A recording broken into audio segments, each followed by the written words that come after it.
UP के चाणक्य को ही UP से दूर कर दिया पार्टी ने। माँ से उसका बेटा दूर नहीं होता। आपके जीवन में मंगल की बड़ी महत्वपूर्ण भूमिका है। भारतीय जनता पार्टी सिर्फ हिंदुओं की पार्टी है। उत्तर प्रदेश की दशा दिशा दोनों बदली है। सीएम योगी को आपने अर्थ प्रबंधन बाबा कहा कि योगी जी बड़ा से बड़ा निर्णय लेते हैं, डरते नहीं है। रोज सुलगते हैं लेकिन खाक नहीं होते।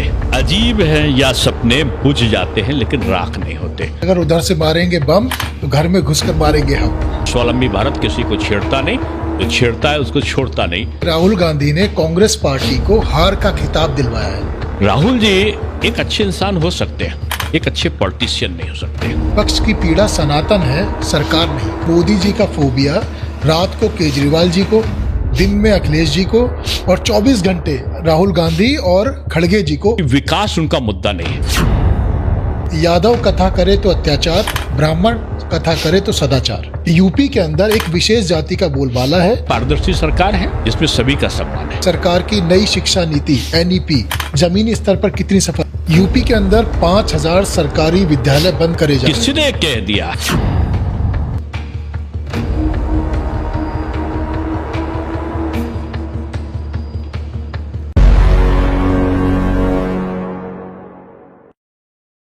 नमस्कार, आदाब, वेलकम टू MK टॉक्स। आज हमारे साथ बातचीत करने के लिए मौजूद हैं एक बेहद खास मेहमान। आप भारतीय जनता पार्टी के सीनियर लीडर हैं, राज्यसभा सांसद हैं, उत्तर प्रदेश के पूर्व उप मुख्यमंत्री हैं। हमारे साथ मौजूद हैं डॉक्टर दिनेश शर्मा जी। डॉक्टर साहब बहुत स्वागत है। नमस्ते, आपका धन्यवाद। कैसे हैं आप? मैं आपकी शुभकामनाएं हैं। सबसे पहले तो आपका स्वागत है, समय निकालने के लिए बहुत बहुत धन्यवाद। तमाम बिंदुओं पर आपसे बातचीत करेंगे क्योंकि आप सीनियर लीडर हैं, लोग आपको जानना चाहते हैं, तमाम सवालों के जवाब भी आपसे जानना चाहते हैं। बिंदुवार तरीके से कोशिश करेंगे कि तमाम सवालों के जवाब जनता तक पहुंचे। लेकिन उस सबसे पहले शुरुआत में आपके थोड़ा व्यक्तिगत जीवन को टच करते हुए वहां से शुरुआत करना चाहता हूं, फिर हम पॉलिटिक्स पे जाएंगे। आप प्रोफेसर रहे हैं और बहुत कम उम्र में प्रोफेसर बन गए थे, वहां से फिर राजनीति में आना ये कैसे हुआ? देखिए, अध्यापक तो थे नहीं होता, अध्यापक हमेशा जीवन पर्यंत रहता है। प्रोफेसर अगर एक बार बना है तो जीवन भर उसका वही कार्य रहता है जी। और जो कहा जाए कि राजनीति में आने का, तो पढ़े लिखे लोगों को आना चाहिए, बिल्कुल आना, जिससे राजनीति में भी शुचिता और पारदर्शिता आए और कार्य जो है वो अच्छी प्रकार से हो। अगर कोई कार चलाते हो, आप कार चलाने से पहले अगर आपने ट्रेनिंग नहीं ली है तो एक्सीडेंट कर देगी। इसलिए अगर शिक्षित व्यक्ति है तो राजनीति का संचालन वो ठीक से कराएगा, एक्सीडेंट की संभावना कम होगी। जब आपने छात्र जीवन में राजनीति की शुरुआत करी थी, उसी समय आपने ये सोच लिया था कि भाई अब मुझे राजनीति में ही आना है? नहीं, मैं कभी भी राजनीति से राजनीतिक संदर्भों में मैं रहा। पूज्य दीनदयाल उपाध्याय जी का कई बार मेरे आवास पर पिताजी को उनका दीनदयाल जी का सानिध्य मिला। पूज्य अटल जी, नानाजी देशमुख, सुंदर सिंह भंडारी जी, भाऊराव जी, ऐसे जो मूर्धन्य जो व्यक्तित्व रहे हैं, डॉक्टर मुरली मनोहर जोशी जी, ऐसे लोग, कलराज मिश्रा जी, कल्याण सिंह जी, ऐसे लोग, उनका कई बार से आना जाना मेरे परिवार में हुआ। पिताजी के साथ उनको मैंने कई बार देखा, समझा। और मैं कह सकता हूं कि बचपन से ये जरूर है कि मैंने उन राजनेताओं को देखा जिनका नाम सत्यनिष्ठा और सदाचार के लिए पर्याय है। अटल जी के तो मैं कह सकता हूं कि मैं गोद में खेला हूं और कह सकता हूं कि उनको मैंने बचपन में बहुत छोटेपन से मैंने उनको देखा है। और ये मेरा सौभाग्य रहा है कि उनके साथ काम करने का भी अवसर मिला मुझे। उनके चुनाव का अंतिम चुनाव था, उसका पूरा कुछ कार्य किया मैंने। 5 चुनाव में जो लखनऊ से लड़े, उसमें मैं उनकी चुनाव संचालन समिति में था। उनके कार्यालय का भी प्रभार मेरे पास था। मैं कह सकता हूँ कि बहुत माननीय राजनाथ सिंह जी के भी दोनों चुनाव का मैं संयोजक रहा, 2 चुनाव का, आखिरी में अभी नहीं था। कलराज मिश्रा जी का, उमा भारती जी का, लालजी टंडन जी का, तमाम लोग चुनाव लड़ाने का मिला अवसर मुझे। लेकिन राजनीति में कैसे आ गए, ये प्रश्न मैं आज खुद भी अपने आप से पूछता हूँ। अच्छा, ये होता चला गया, कभी सोचा नहीं था? विश्वविद्यालयों में छात्र संघ के चुनाव होते थे जी। और मुझे जो चुनाव लड़ रहा होता था वो भी मानता था, जो नहीं लड़ रहा होता था, जो एक दूसरे के विरोधी होते थे वो भी आते थे। और हम लोग जिसको समर्थन करते थे, ये ईश्वर की अनुकंपा थी, वो जीत जाता था। तो मुझे मैं नहीं जानता कि ये क्यों उन्होंने छात्र राजनीति का, चाणक्य और ये सब करके प्रचारित करना शुरू कर दिया लोगों ने कि सारे डिग्री कॉलेज सारे। उस समय भारतीय जनता पार्टी का उतना अच्छा परफॉर्मेंस नहीं हो पाया था, लेकिन हम लोग जो चुनाव लड़ाते थे तो चुनाव लड़के जीत जाते थे।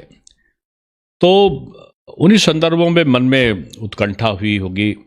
विद्यार्थी परिषद में मैंने काम किया, कार्यवाहक अध्यक्ष के रूप में भी रहा, और लखनऊ में मैंने वार्ड से लेकर प्रारंभ किया था, भारतीय जनता पार्टी का वार्ड का, फिर मंडल का उपाध्यक्ष, फिर नगर की कार्यकारिणी का, और फिर प्रदेश का उपाध्यक्ष युवा मोर्चे का, और 3 बार प्रदेश का अध्यक्ष, और फिर प्रभारी, फिर पर्यटन का चेयरमैन, और फिर राष्ट्रीय युवा आयोग का जो राष्ट्रीय युवा नीति थी उसको ड्राफ्ट करने का सौभाग्य मुझे मिला। माननीय अटल जी के आशीर्वाद से, माननीय कलराज मिश्र जी के सानिध्य में, कल्याण सिंह जी के सानिध्य में मैंने प्रदेश का युवा मोर्चा का संगठन में काम किया जी। और बाद में 2 बार मैं 11 वर्षों तक, 1 वर्ष न्यायालय के कारण मिल गया था, मैं लखनऊ का महापौर रहा। राष्ट्रीय उपाध्यक्ष के साथ मुझे बहुत बड़ा एक दायित्व तो मिला कि मुझे जो सदस्यता महाअभियान है, 55 लाख सदस्यता थी पार्टी की, तो उसको एक विस्तारीकरण के लिए चाइना का जो 8 करोड़ का सदस्यता का उनका अधिकतम अंक था। आगे दर्शकों को बताने वाला था, आपने अभी जिक्र कर दिया तो मैं बता भी देता हूं कि आपके नाम रिकॉर्ड है कि पार्टी सदस्यता अभियान में सबसे ज्यादा सदस्य जोड़ने का ये वर्ल्ड रिकॉर्ड आपके नाम पर है। जानकारी सही है हमारी? देखिए, बिल्कुल सही है। और ये उसमें मेरा तो मैं समझता हूँ कि गिलहरी की तरीके से रहा है। जैसे राम सेतु बनाने में गिलहरी एक ईंट डालती थी। माननीय प्रधानमंत्री जी की लोकप्रियता और राष्ट्रीय अध्यक्ष थे उस समय माननीय अमित शाह जी, ऐसा कुशल संगठन कर्ता का जो एक मार्गदर्शन था, उसके कारण ये संभव हुआ।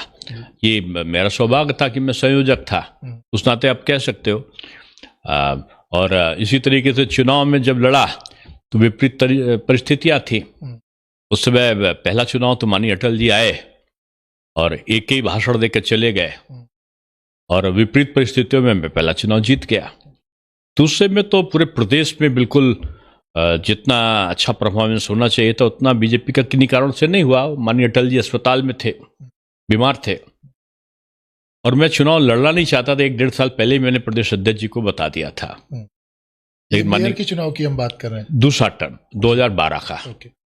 माननीय कलराज मिश्र जी का मेरे अभिभावक के तौर पर है, और मेरे सर्व राजनीतिक विकास में उनका बहुत बड़ा योगदान था।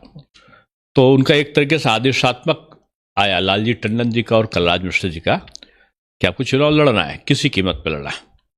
तब तक किसी वरिष्ठ व्यक्ति ने कह दिया कि आप लड़ेंगे तो जमानत बच जाएगी, क्योंकि उस समय 9 में से 8 सीटें बीजेपी हार गई थी विधानसभा की। और ये दुर्भाग्य का वो समय था कि 3 में हमारी जमानत भी नहीं बच पाई। वो बड़ा खराब समय था, दौर था, और उसका कारण था कुछ जातीय उन्माद, सांप्रदायिक उन्माद, ये तमाम तरह की विसंगतियां थी, और माननीय अटल जी भी बीमार थे। तो उस खराब परिस्थितियों में जब मैं चुनाव लड़ा तो एक आक्रोश की भावना थी। मुझे व्यंग हुआ कि आपकी जमानत बच जाएगी। बीजेपी कार्यालय का प्रांगण था, वहां पर पत्रकार भी मौजूद थे। मेरे मुंह से निकला, नहीं मैं लड़ूंगा तो रिकॉर्ड बनेगा, और आप अगर कह रहे हो अगर मुझे लड़ना है तो मैं 8 बजे के बाद प्रचार नहीं करूंगा, कार्यालय नहीं खोलूंगा, चंदा नहीं लूंगा, और पोस्टर बैनर झंडा मैं अपना स्वयं नहीं लगाऊंगा। और ये ईश्वर की अनुकंपा हुई कि 2 ही गाड़ी से चलता था, 8 बजे के बाद सुबह निकलता था और 8 बजे के पहले घर पहुंचता। तो कोई भी भीड़ भाड़ नहीं, कोई सभा नहीं, किसी नेता की सभा नहीं। और मेरे खिलाफ जो लोग लड़ रहे थे वो उनको सपा, कांग्रेस, सबका एक दूसरे से तालमेल था। और वो शायद बीएसपी और सपा, इनका एक पहले ध्रुवीकरण उसी समय हुआ। और लेकिन मैं कहूँगा कि यहाँ बीजेपी के कार्यकर्ताओं का जो परिश्रम था, और माननीय अटल बिहारी वाजपेयी जी की जो विरासत थी और हमारा संगठन का जो ताना बाना था, 110 में से मैं समझता हूँ अधिकांश सीटें हमने जीत लिया। हालांकि बीजेपी के पार्षद कम जीते थे, 30 के आसपास होंगे, 30-32 के, लेकिन या 1-2 शायद ज़्यादा ही होंगे, लेकिन जो मैं जीता तो वो जीत का रिकॉर्ड बना, ऐसा Limca book of the record में दर्ज हुआ। और उसी दौरान मुझे चुना गया एशिया के से अकेले। वर्ल्ड कॉन्फ्रेंस, एक मेयर कॉन्फ्रेंस कराई थी अमेरिका ने, और मैं जेरूसलम इजराइल पहुंचा, जहां आजकल बड़ा, वह सीरिया होते हुए गया था, बेरूत भी मैं गया। तो वहां पर जब हुआ तो वहाँ गवर्नर्स और मेयर सब आए थे, तो उनके बीच में मुझे की नोट एड्रेस बोलने का अवसर मिल गया इंफ्रास्ट्रक्चर पे। ये उसी समय की बात है जब आप लखनऊ के मेयर हुआ करते? हाँ, मैं दूसरे पार। जी। तो फिर मुझे मोस्ट ऑनरेबल मेयर का जेरूसलम में, इजराइल में 71 या 74 देश थे, उनमें मुझे वो तमगा मेरे हाथ भी हासिल हुआ। तो एक दौर था, काम करने का जुनून था, और उस जुनून के बीच में महापौर के दौरान जो कार्य का अनुभव था वो मुझे बाद में आया। मैं गुजरात का प्रभारी रहा 5 साल, और हरियाणा में भी मुझे चीफ मिनिस्टर का जब चयन हो रहा था तो पर्यवेक्षक में ही था। राजस्थान में प्रदेश अध्यक्ष का जब चयन हो रहा था तो पर्यवेक्षक में रहा। त्रिपुरा गया, आसाम गया, बंगाल गया, महाराष्ट्र का भी चुनाव का प्रभार रहा मेरे पास में। बहुत सारे विभिन्न संदर्भों पर काम करने का सौभाग्य पार्टी ने मुझे दिया, और एक लंबी यात्रा, लंबा चौड़ा आपका राजनीतिक कैरियर रहा है, उसके बारे में भी हम तमाम विषयों पर बात करेंगे। लेकिन आपने अभी बात करी, वार्ड अध्यक्ष से आपने शुरुआत करी थी, उस सवाल पर मैंने सोचा था बाद में आऊंगा, लेकिन आपने क्योंकि जिक्र कर दिया तो ये सवाल अभी कर लेते हैं। भारतीय जनता पार्टी के कार्यकर्ता के तौर पर आपने शुरुआत करी और शुरू से ही आप भारतीय जनता पार्टी से जुड़े रहे, लेकिन आजकल का दौर ऐसा चल रहा है जहां पर पैराशूट लैंडिंग बहुत हो रही है। भारतीय जनता पार्टी में भी पैराशूट लीडर्स बहुत आ रहे हैं। नहीं, तो उनके साथ तालमेल बिठाना। भारतीय जनता पार्टी गंगा नदी है, इसके पवित्र जल में अन्य जल आके भी गंगा जल ही बनते हैं, और भारतीय जनता पार्टी के कार्यकर्ता आत्मसात करते हैं और अपनी नीति रीति अनुशासन को सहज भाव में जो नया आगंतुक होता उसको वो उस पर अपनी छाप डाल देते हैं। तालमेल बिठाने में तो कोई दिक्कत नहीं आती है। मैंने कहा ना कि भारतीय जनता पार्टी गंगा नदी के समान पवित्र है जी, और इसके जल में अन्य जल मिलकर गंगा जल ही बनते हैं। दूसरा सवाल मैं ये पूछना चाह रहा था आपके व्यक्तिगत जीवन से, आपकी सोच को लेकर कि अब राजनीतिक शोरगुल में तो आपका एक लंबा समय बीत चुका है, कभी आपको लगा कि इस राजनीतिक शोरगुल से अलग क्लासरूम की शांति में वापस चला जाए? मैं रहता हूं ना, मैं क्लासरूम की भी शांति में रहता हूं, मैं आध्यात्मिक भी रहता हूं। बहुत सारी जगह मेरे प्रवचन हुए हैं और बहुत सारी यूनिवर्सिटीज में मेरे लेक्चर हर हफ्ता लगभग होते हैं। मैं क्लास पढ़ाने भी चुपचाप कभी चला जाता हूं, और अभी भी कल भी मैं मेरठ की एक नोएडा की एक यूनिवर्सिटी में था, शारदा यूनिवर्सिटी में, और आने वाला कल है पूरे देश के चार्टर्ड अकाउंटेंट्स आएंगे, और ICWA और कंपनी सेक्रेटरीज के एक बड़ा कार्यक्रम है, उसमें भी मैं जा रहा हूँ। मेरा की नोट एड्रेस है। आज आपसे बात कर रहा हूँ, अभी हरियाणा जा रहा हूँ। तो पूरे देश भर के जो मेयर्स हैं, लगभग 500 जनप्रतिनिधि जो पंचायत के और उसके आ रहे हैं, लोकसभा अध्यक्ष जी ने उसको ऑर्गेनाइज किया है, उसमें भी मुझे की नोट एड्रेस करना है। आप खुद ही बता रहे हैं आप क्लासेस आज भी लेते हैं और युवाओं से खास तौर से जुड़े रहते हैं, जनता के बीच में आप रहते ही हैं हर वक्त। हमने देखा है कभी आपका दरवाज़ा बंद नहीं होता, जनता आपके पास आती है, आप उनसे मिलते रहते हैं। एक सवाल अगर मैं ये जानना चाहूँ कि युवाओं को लेकर खास तौर से, कि भारतीय जनता पार्टी को लेकर युवाओं में क्या गलतफहमी है? एक अगर ऐसी कोई गलतफहमी आपकी जानकारी? नहीं, गलतफहमी नहीं है, खुशफहमी है। खुशफहमी आप बताएं। खुशफहमी ये है कि रोजगार का सृजन करने वाला केंद्र की मोदी जी की सरकार ने अप्रत्यक्ष रोजगारों का सृजन किया है। उत्तर प्रदेश की योगी सरकार ने गवर्नमेंट में भी अब तक का राजनीतिक इतिहास जो भी आजादी के बाद का है, सबसे ज्यादा अगर आप 8 साल देखें तो 8 लाख से ऊपर सरकारी नौकरी और 3 करोड़ से 3.5 करोड़ से ऊपर अप्रत्यक्ष रूप में रोजगारों के माध्यम से लोगों को रोजगार मिला है उत्तर प्रदेश में।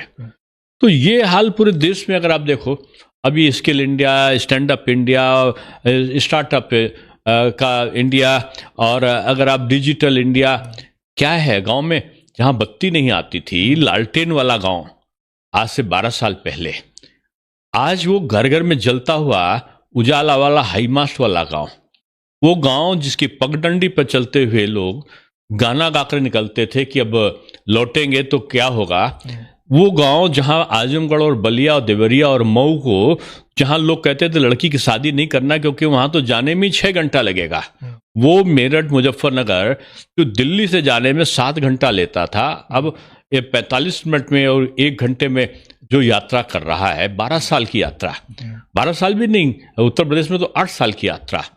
और वो प्रदेश जिसमें लाइट आ जाए तो खबर होती थी, अब लाइट चली जाए तो खबर होती है।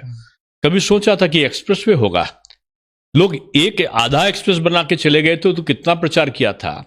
आज 17 एक्सप्रेसवे या एक्सप्रेसवे की तरह जो लिंक रोड हैं, हाईवेज हैं, उनका जाल बिछ गया है पूरे प्रदेश में। मेट्रो चल रही है, हवाई अड्डा 2 थे, आज 21 हवाई अड्डों पर काम चल रहा है। आज अगर आप देखो तो रेलवे स्टेशन जाओगे तो अगर आपको भ्रम हो जाएगा कि आप हवाई अड्डे में बैठोगे, रेलवे स्टेशन कुछ जगहों पर, सभी जगहों पर नहीं। तो मैं ये आपसे कह सकता हूं कि आज एक बढ़ा हुआ वातावरण है, बदला हुआ, और इस बदले हुए वातावरण में आज उत्तर प्रदेश की दशा दिशा दोनों बदली है। भारतवर्ष का नौजवान आज उठ खड़ा हुआ है। जो पहले क्या होता था कि पाकिस्तान हुआ था, आतंकवाद होगा, कभी अक्षरधाम पे घटना, कभी संकट मोचन वाराणसी पे घटना, कभी श्री राम जन्मभूमि के पास में बम का विस्फोट, कभी लखनऊ के कचहरी में बम विस्फोट, चारों तरफ चित्तकार आतंकवादी आता था, मारकर यहां से जाता था, नाश्ता हुआ, वो मुंबई में घटना करता है, 1-2 पकड़ा जाता है, बाकी जो है पता चलता है कि हम पाकिस्तान से पूछ भी नहीं पाते कि भैया तेरे वहां का आतंकवादी आए थे, ऐसा क्यों हुआ। वो हजरत में बिरयानी खाते थे और दामाद की तरह खातिर करा के चले जाते थे। अब कहाँ होता है, अब जाते नहीं है, अब वो यहीं पर दफन हो जाते हैं। अब आतंकी अगर आतंक करने की कोशिश करता है तो वो भागता नहीं है, अब वो हिंदुस्तान में ही हमारे जो जाबाज सैन्य के लोग हैं, पुलिस प्रशासन, उनको दंड देता है। बदला हुआ भारत है, कबूतर नहीं उड़ेगा। अब पहले पाकिस्तान से गोली, हिंदुस्तान का कांग्रेस का प्रधानमंत्री का कबूतर 15 अगस्त को, 26 जनवरी को पाकिस्तान से गोला, 26 जनवरी और 15 अगस्त को हिंदुस्तान का प्रधानमंत्री शांति का प्रतीक एक सफेद रंग का कबूतर उड़ाता हुआ, आई लव यू पाकिस्तान। अब लव यू पाकिस्तान नहीं, पाकिस्तान से गोली तो हिंदुस्तान से गोला, पाकिस्तान से गोला तो हिंदुस्तान से बम, और अगर उधर से बम तो घर में घुसकर मारेंगे हम। ये प्रवृत्ति जब अब भारतवर्ष में आई है, और भारत का सीना चौड़ा है, ना अमेरिका से डरेंगे ना चाइना से डरेंगे। भारत अपने हथियार से अपनी सुरक्षा करेगा, अंतरिक्ष में भी भेजेंगे, और एक महाअभियान करके हम विभिन्न तेजस भी बनाएंगे, तो हम रेल भी बना रहे हैं, तो हम अब बहुत बड़े बड़े हेलीकॉप्टर भी बना रहे हैं, तो हम मिसाइल भी ब्रह्मोस ऐसी बना रहे हैं, और हम अपनी सुरक्षा का कवच स्वयं तैयार कर रहे हैं। लेकिन ये पंच लाइन बहुत अच्छी आपने कही कि अगर उधर से मारेंगे बम तो घर में घुसकर मारेंगे हम। ये मोदी जी का भारत है, और मोदी जी के भारत में पंच नहीं चलता। यहां तो न्याय करने वाला जो अब सरपंच है वो यहां की जनता बनी है, सर उठा के चलती है। अमेरिका में जाते थे तो स्टैच्यू ऑफ लिबर्टी खड़ा था, और उनके आगे मैं गया था अमेरिका में, तो उसमें लिखा था सर्वाइवल ऑफ द फिटेस्ट, यूं हाथ घूसा बनाया हुआ खड़ा था। वर्ल्ड ट्रेड की घटना घट गई और वहां हजारों लोग मर गए। जब मैं वहां पहुंचा, दूसरी बार मेरा एक कार्यक्रम था, तो ये हाथ लिखे हुए थे, गॉड सेव मी, भगवान मुझे बचा लो। वो डर गए, हिंदुस्तान नहीं डरा। हमने चाइना को झेला, हमने पाकिस्तान की 2-2 लड़ाइयां झेली, हमने अमेरिका का पूरा जो एक संरक्षण था दूसरे देशों वो झेला, लेकिन आज हम स्वावलंबी हैं, आत्मनिर्भर भारत है। और ये स्वावलंबी भारत किसी को छेड़ता नहीं, जो छेड़ता है उसको छोड़ता नहीं, कि आकाश पे ये अटल का ये हिंदुस्तान है। ये दीनदयाल उपाध्याय जी का भूल गए राष्ट्ररंग भूल गए छकड़ी, 3 चीज याद रही, नून तेल लकड़ी। अब नून तेल लकड़ी का इंतजाम भी सरकार कर रही है। आजकल समय ऐसा माना जाता है आमतौर पर कर आजकल का समय एग्रेसिव राजनीति का समय है। आपकी छवि एक सौम्य नेता की है। आपको लगता है कि शांति से हमेशा काम चल जाता है या कभी कभी उग्र होना भी जरूरी होता है राजनीति के अंदर? नहीं, देखिए, उग्रता का भाव स्थायित्व तो नहीं लाता है, और उग्रता के भाव में संयम का जो खोना है वो एक राजनेता से उसको मैं समझता हूं कि निंदा का पात्र बना देता है। लेकिन शांत का मतलब नहीं है कि गौतम बुद्ध हो गए, भगवान गौतम बुद्ध हो गए। शांत का मतलब है कि एक अपवाद होता है, एक सीमा का, एक सहन शक्ति का भी एक समय होता है। भगवान कृष्ण को 99 बार शिशुपाल ने गाली दी, नहीं बोला।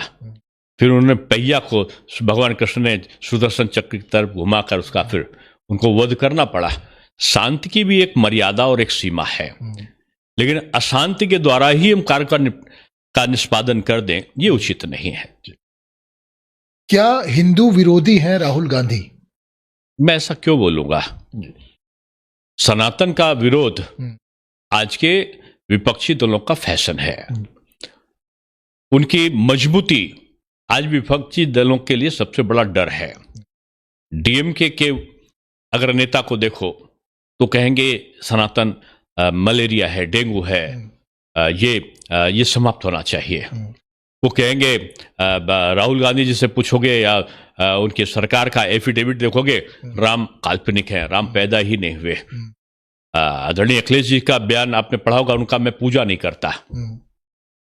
भगवान को मानते होंगे जी, ऐसा उन्होंने बोला अपने बयान में। मायावती जी को तो किसी ने देखा ही नहीं। लेकिन आप मानो दो, हिंदू कौन है? हिंदू वो भी है जो पूजा करता है, हिंदू वो भी है जो मूर्ति की पूजन का विरोध करता है, हिंदू वो भी है जो सबको साथ में लेकर चलता है, और हिंदू वो भी है जो हिंदू को ही गाली देता है लेकिन तब भी वो हिंदू उसको मानता है। ये हिंदू से सहिष्णु धर्म सहित कोई नहीं, धर्म सनातन है, और ये सनातन की एकता ये विपक्ष के लिए एक डर है। राहुल गांधी जी को लेकर आपका क्या कहना है? मैंने देखिए, राहुल जी अब एक प्रौढ़ावस्था के वृद्धावस्था की तरफ अग्रसरित होने वाले एक ऐसे सज्जन पुरुष हैं जो समय समय पर भारतीय जनता पार्टी को अपने वक्तव्यों से मदद करते हैं। विपक्ष आपको लेकर ये कहता है, ये आरोप लगाता है भारतीय जनता पार्टी के ऊपर कि यूपी के चाणक्य को ही यूपी से दूर कर दिया पार्टी ने। पार्टी दिल में है और पार्टी माँ है, माँ से उसका बेटा दूर नहीं होता। और आज भी मैं संभवतः जो शपथ ग्रहण जिस दिन था मेरे द्वितीय कार्यकाल का पार्टी के, तो जिस दिन शपथ ग्रहण था मैं गया था, यानी जिस दिन मैं वर्तमान से भूत हुआ था उप मुख्यमंत्री के रूप में, दूसरे दिन से मैं अपनी यात्रा पे निकल पड़ा। आज आप उठाकर देख लो मेरा जो सोशल मीडिया है, एक दिन का गैप नहीं किया मैंने। पूरा प्रदेश का कोई जिला नहीं छोड़ा है, पूरे देश में शायद कोई प्रदेश मुझसे छूटा हो। सभी जगह अपने को व्यस्त रखना, पार्टी के लिए काम करना, मोदी जी की नीतियों को आगे बढ़ाना। क्या इससे बड़ा काम पार्टी, इससे बड़ा भी कोई काम है? मैं कार्यकर्ता हूं, कार्यकर्ता का काम है खाली मत रहो, पार्टी के लिए पार्टी ने जो मुझे दिया है बहुत दिया है, अब मेरा समय है पार्टी को देने का। इसलिए कोई निराशा नहीं, आशा एक ही है कि यही बीजेपी ही पूरे देश को शिखर पर ला सकती है। इसलिए एक दिन शर्मा नहीं, यहाँ तो अनेकों दिन शर्मा है, और बहुत सारे ऐसे कार्यकर्ता हैं जिनको कुछ नहीं मिला है। मुझे तो विभिन्न दायित्व मिले हैं, जो दायित्व मिलेगा, जो दायित्व है, जो दायित्व था, मेरे लिए हर चीज चुनौती रहा है। और चुनौती में दायित्व ना रहने पर कोई काम करता और कोई उसमें भीड़ आता है, तो आज मैं अगर लखनऊ में रहता हूं तो 1000 से 1500 लोग पर डे मिलने आते हैं। दिल्ली में रहता हूं तो 400-500 लोग मिनिमम आते हैं। कहीं कार्यक्रम में जाता हूं, 4-5 कार्यक्रम होते हैं, लोग आते हैं। वो मेरे कारण थोड़ी आते हैं, वो पार्टी के कारण आते हैं, वो मोदी जी के आकर्षण के कारण, योगी जी के कारण, अमित शाह जी और राजनाथ सिंह जी के कारण आते हैं। लेकिन तो मैं तो एक संदेश वाहक के रूप में पार्टी का काम करता हूं। लेकिन जिस तरह से आप जनता से मिलते हैं, हर लीडर उस तरीके से जनता से नहीं मिलता है। आप हर वक्त मौजूद रहते हैं, जनता के लिए दरवाजे खुले रखते हैं, ये तो बात माननी पड़ेगी। जनता तो बहुत नेताओं से मिलना चाहती है, लेकिन हर नेता नहीं मिलता है जनता से। ये आप भी समझेंगे बात को। तो आपके पास जनता आती है क्योंकि आप जनता से मिलते हैं। देखिए, जनता के अपने सपने होते हैं, और अपने नेताओं से अपेक्षा होती है जिसको उसने चुना है। अगर राजनेता, आप देखो 80% लोग ऐसे होते हैं, बल्कि 90%, जिनको आपसे कुछ काम नहीं होता है, वो अपने नेता को केवल मिलकर अपनी बात को कहना चाहते हैं। अगर हम उनके दर्द को सुनकर उनका हल्का भी ना कर सकें तो कैसी आत्मीयता है। तो मैं समझता हूं कि अगर आप प्रयास करो तो सभी मानते हैं पूरे देश में। अगर मैं कहीं भी किसी से अधिकारी से बात करता हूं, किसी से बात करता हूं, तो लोग सम्मान देते हैं। उसका कारण ये नहीं है कि कोई पद है, उसका कारण ये होता है, अब लखनऊ में तो उत्तर प्रदेश में मैं अध्यापक रहा, बहुत से लोग मेरे विद्यार्थी रहे, बहुत से लोग मेरे साथ पढ़े, बहुत से लोग को विभिन्न आयामों में मैं दायित्व में रहा, तो मेरे साथ में उनका संपर्क रहा और मैंने कभी अन्यथा के लिए फोन नहीं किया है। मेरी एक समय सीमा होती है, समय पे उठना, समय पे खाना, और समय में 10 बजे के बाद मैं फोन को साइलेंट करता हूँ। कुछ विशिष्ट लोग होते हैं उनके लिए उनका रहता है, लेकिन सामान्य फोन को मैं हमेशा खुला रखता हूँ। 10 बजे मैं साइलेंट करता हूँ, सुबह 4 बजे मैं रोज उठता हूँ। तो अगर 10 बजे के बाद किसी ने फोन किया है तो सुबह 4 बजे मैं उसको कॉल बैक करता हूँ। वो कहेगा आपने 4 बजे कर दिया साहब, तो मैं उससे एक आग्रह करता हूँ, भैया तुमने भी तो 10 बजे के बाद आदमी सोता है, तो अपने नियम पे काम करना। मैं महापौर था तो लोग पहले तो मेरे आलोचना की कि मैं एक मिनट पहले ही पहुंचता था, और जब समय समाप्त हुआ तो उठ जाता था, फिर दूसरा काम। हर चीज, खाना में देरी हो गई तो फिर मैं खाना नहीं खाऊंगा। अनुशासन के आप एकदम पक्के हैं। मैं समझता हूँ कि बचपन से मैं, क्योंकि जमीन पे ही सोता था, 2010 में जब मेरा विवाह हुआ उसके बाद पलंग को मैं निर्धारित किया है। अच्छा, उससे पहले हमेशा आप मैं जमीन पे ही सोया हूँ, और मैं एसी पे नहीं सोता था। अब तो एसी, अब तो मेरा स्तर बढ़ गया है। तो मैं स्तर बढ़ गया मीन्स कि अब सुविधाएं हुई। सुविधाएं पहले भी थी, ऐसा नहीं था। मेरे पिताजी का बहुत अच्छा बिजनेस था, 150 लोग काम करते थे, लेकिन मैं पार्ट टाइम लेक्चर 1100 रुपए में मैंने काम किया। इससे मुझे एक और सवाल याद आया आपके बारे में। मैंने सुना है कि आपके जीवन में मंगल की बड़ी महत्वपूर्ण भूमिका है।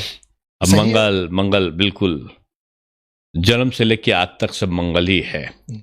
और मैं बजरंगबली श्री हनुमान को जीवंत भाव का देव कम से कम मैं जरूर मानता हूं।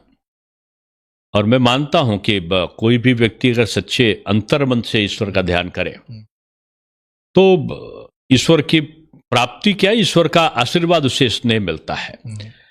मंगल को ही मैं लेक्चरर बना, रीडर बना, प्रोफेसर भी मंगल को, उसके बाद पर्यटन का चेयरमैन भी मंगल को, उसके बाद युवा मोर्चे का 3 बार अध्यक्ष हुआ, तीनों बार मंगल को, उसके बाद नगर निगम का महापौर बना, दोनों बार मंगल, और उसके बाद उप मुख्यमंत्री की जब सूचना मुझे आई वो भी मंगल था। मैं राष्ट्रीय उपाध्यक्ष बना तो वो भी मंगल था। अब मंगल निश्चित रूप में सबका मंगल करे, लेकिन मेरे लिए तो अब ये वाला वर्ष भी मंगल है। ये वाला वर्ष भी मंगल है, तो ये पूरे देश का मंगल करेगा। मतलब ये देश के लिए मंगल का वर्ष है जी। और इसमें बहुत सी ऐसी घटनाएं होंगी जो भारत के लिए अच्छी होंगी, ऐसा लोग बोलते हैं।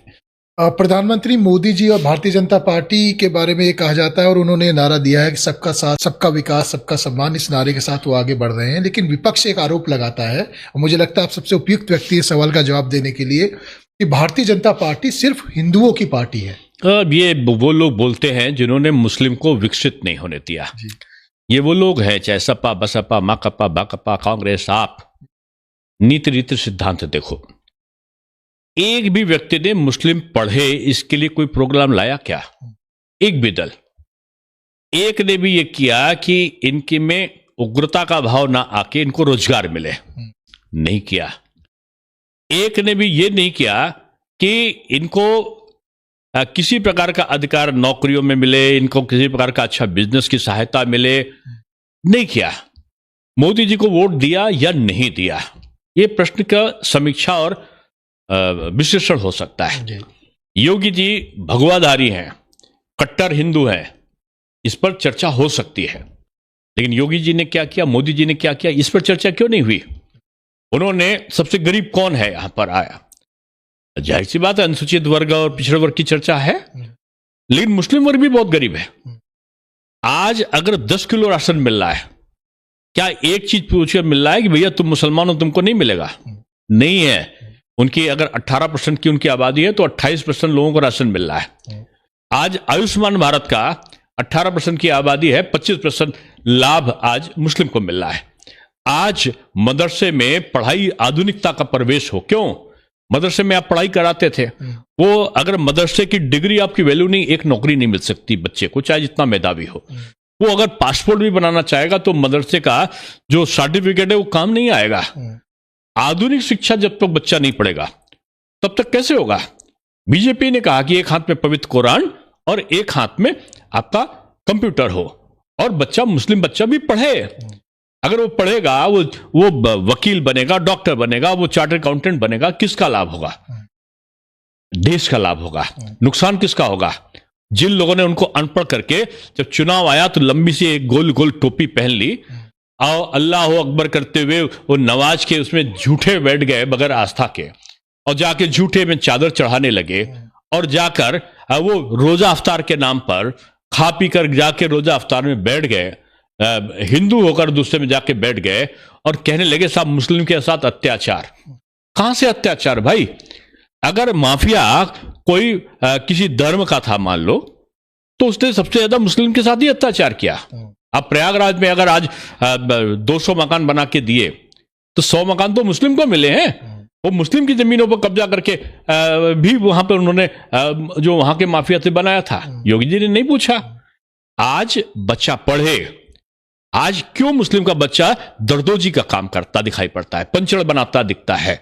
आज फटे हाल स्थिति में जो मुस्लिम बहन है उसके बारे में किसी ने क्यों नहीं सोचा? ये पति पत्नी के संबंध को एक खिलवाड़ बना के कोई कह दे ये पवित्र कुरान में इसका जिक्र नहीं है। जहां तक मैं मानता हूं, हो सकता मैं गलत हूं, अगर गलत होऊंगा तो मैं क्षमा मान लूंगा कि तलाक तलाक तलाक का प्रावधान किसी धार्मिक ग्रंथ में नहीं है, या अगर होगा भी तो ये इस्लामी देशों में नहीं है। और भारत में लागू था, मुस्लिम बहन के पक्ष में कोई खड़ा नहीं था। बीजेपी की सरकार ने उसको तलाक तलाक तलाक की जो मनोभावना थी महिलाओं के उत्पीड़न की, उसको कहा तलाक तलाक तलाक, और नियम बदल गया। अब इसमें आपको मुस्लिम विरोधी नहीं, मुस्लिम बहनों के समर्थक हैं, इसको इस तरह रखने की जरूरत थी। लेकिन देश तुष्टीकरण से नहीं चला करता, देश समन्वयवादी से चलता है और सशक्तिकरण हो इससे चलता है। इसमें सशक्तिकरण का भाव सरकार में रहा है, तुष्टीकरण का नहीं रहा। हमने पूजा, कोई जो मुस्लिम है तो 5 वक्ती अजान देने वाले मौलवी का सम्मान करें, हिंदू को भी करना चाहिए। लेकिन हिंदू का जो 2 वक्त का पूजा करने वाला पुजारी है उसको भी जो मुस्लिम है वो सम्मान करे। ये जो मनोभाव पैदा करने की जरूरत थी उसको विपक्ष ने पैदा नहीं होने दिया। आज मोदी जी उसी को पैदा करने की कोशिश कर रहे हैं, योगी जी उसी कर रहे हैं। कहते हैं मैं भगवाधारी हूं, मुझे गर्व है, लेकिन जो कोई दाढ़ी रखा के टोपी लगाया है उस पर मुझे घृणा नहीं है। ये चीज विपक्ष की समझ के बाहर है। और एक चीज है ना कि ईश्वर की प्रार्थना जो है वो दिल से होनी चाहिए, क्योंकि ईश्वर उनकी भी सुनता है जिनके कान नहीं होते, जो गूंगे होते हैं उनकी भी सुनता है। इसलिए बीजेपी ने काम करके दिखाया है और इसका फल जनता उसको देती है। सीएम योगी को आपने अर्थ प्रबंधन बाबा कहा। देखिए, मैंने बहुत निकट से कुछ लोगों को देखा है। मैंने आदरणीय मोदी जी में आज से 20-25 साल बाद का विजन देखा है। उनमें दीनदयाल उपाध्याय जी का एकात्म मानववाद का दर्शन देखा है। आदरणीय राजनाथ सिंह जी में मैंने देश के प्रति समर्पण और दृढ़ता का भाव देखा है। कलराज मिश्रा जी में मैंने संगठन कौशल का एक चरम बिंदु देखा है। अमित शाह जी को मैंने सरदार पटेल जी को तो नहीं देखा, लेकिन अमित शाह जी के साथ मैंने, आज भी मैं एक कमेटी में हूं, गृह मंत्रालय के उसका चेयरमैन हूं, और पहले भी मेरे राष्ट्रीय उपाध्यक्ष के रूप में मैंने उनके साथ काम किया है। मैं समझता हूं ऐसा दृढ़ निश्चयी, क्विक डिसीजन एंड एक्शन वाला नेता मैंने नहीं देखा। और योगी जी को मैं मानता हूं ये एक समय का परिवर्तन करने वाला वो व्यक्तित्व है जिनके दिल में आग धधकती है, विकास की आग। योगी जी को कोई दूसरा कह दे कि मुस्लिम विरोधी है, ये वो एक कानून समर्थक है, दृढ़तावादी है, कानून का पालन कराना चाहते, डरपोक नहीं है, दृढ़ता के साथ इस चीज को फेस करते हैं, जिम्मेदारी लेते हैं, कल्याण सिंह जी की तरह। जैसे कल्याण सिंह जी ने कहा कि राम जन्मभूमि में जो है मेरी जिम्मेदारी है, मैंने किया, अधिकारी को बचा लिया, ऐसा कोई सौर पुरुष होगा? वही चीज योगी जी में मैंने देखी है कि योगी जी बड़ा से बड़ा निर्णय लेते हैं, डरते नहीं है, लेकिन मुस्लिम बंधुओं के प्रति नफरत और घृणा मैंने उनको कभी नहीं देखा। आज भी उनके मठ पर रोज हजारों लोग खाना खाते हैं, और आप जाके देखेंगे उसमें सबसे बड़ी आबादी हमारे मुस्लिम बंधुओं की होती है। मुस्लिम परिवारों में आज भी कोई आपस में मतभेद या कोई उनको परेशान करता है तो मंदिर ही उसका फैसला करता है, और मंदिर का फैसला जो होता है वो प्यार से मानते हैं। तो हाँ, लेकिन वो अपने धर्म के प्रति कट्टर हैं, लेकिन अपने राजनीतिक धर्म के प्रति भी कट्टर हैं।